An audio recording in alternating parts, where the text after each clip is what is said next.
We're all entitled to our opinions. I mean, we're even entitled to try and convince others that those opinions are right, and that our ideology is the right ideology. Fair enough. But when you use scientific terminology wrongly to try and perpetuate your ideology, then yeah, scientists are going to call you out. And that's what we're doing today. For those that don't know, my name's Dan Goyal. I'm a physician and a neuroscientist. At the moment, my current area of interest is evolutionary neuroscience. We're talking about alpha males. This, I guess, for me, it seems more like a pity party. That men are complaining in this very male-dominant world that they're not dominant enough and they don't get their own way enough. And the excuse, which is what it seems like to me, for acting in ways which is uncivilized, often inhumane, misogynistic, whatever you want to call it. The excuse is often that, well, I am the alpha male, and therefore I'm going to dominate everyone. I'm going to do what I want, and everyone has to put up with it. And this is obviously using a term from sociology and from psychology, a very scientific term to try and justify that behaviour. And it's complete nonsense. Complete nonsense. Humans haven't had alpha males, well, technically ever, but the last of our ancestors that had alpha males in the group were about 6 million years ago. In fact, the loss of the alpha male was a defining moment.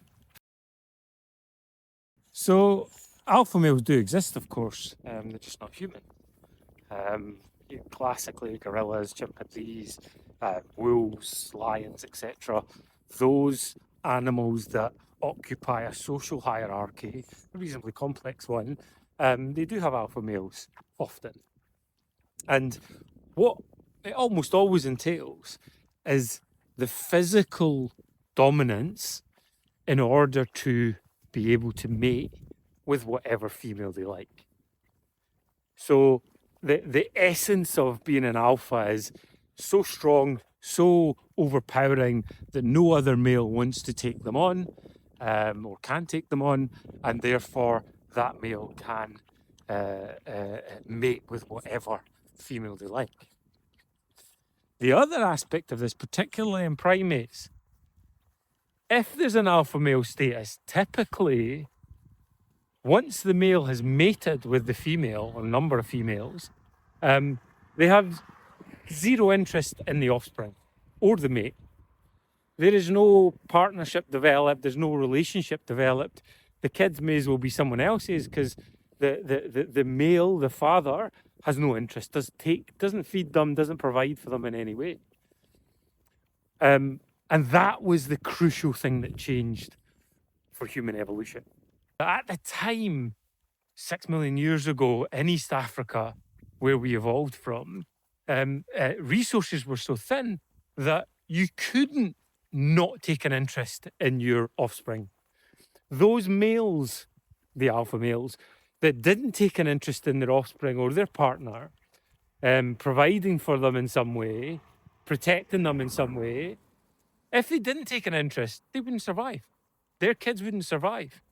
That's how bad the resources were at the time, and the change in the environment, from tropical forest into more open savannas and woodlands. So there was no choice. Not at all. There was no choice really. Only those males that were inclined to be interested in the well-being of their partner and the offspring survived.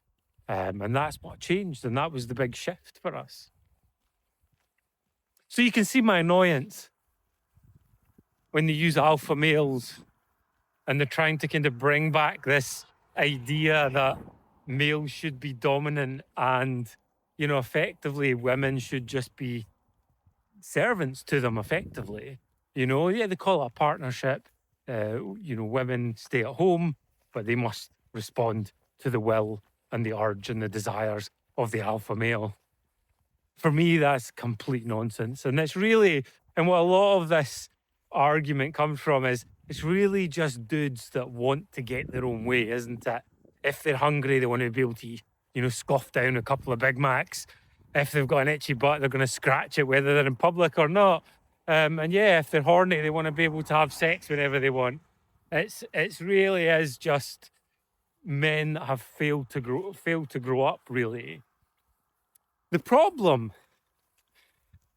it's actually quite an appealing mindset for young men to take on, isn't it? If you're in your 20s, you're hornbag, full of energy, full of vitality, wanting to go out into the world, and if somebody's telling you, well, actually, mate, that's right, you should be able to, have sex with whoever you want, and actually, you should be able to eat what you want and say what you want and do what you want.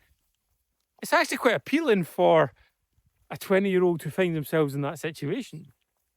And all it does is stop that final stage in development, that final stage, which is adolescence in our 20s, where we start to go from responding to our basic urges, I'm hungry, I need to eat, I'm horny, I want to the higher brain side of it, which is considering it, weighing it up. I'm hungry, okay, I think I'm going to make some, a chicken casserole tonight, or I'm going to make some nice steak tonight, and I'll wait the hour or two, I'll get hungry. And then when I eat that food, I'm going to take my time. I'm going to get some pleasure from it. And that's the difference. The difference is that you can satisfy an urge, or you can seek to get pleasure and joy and meaning from your life.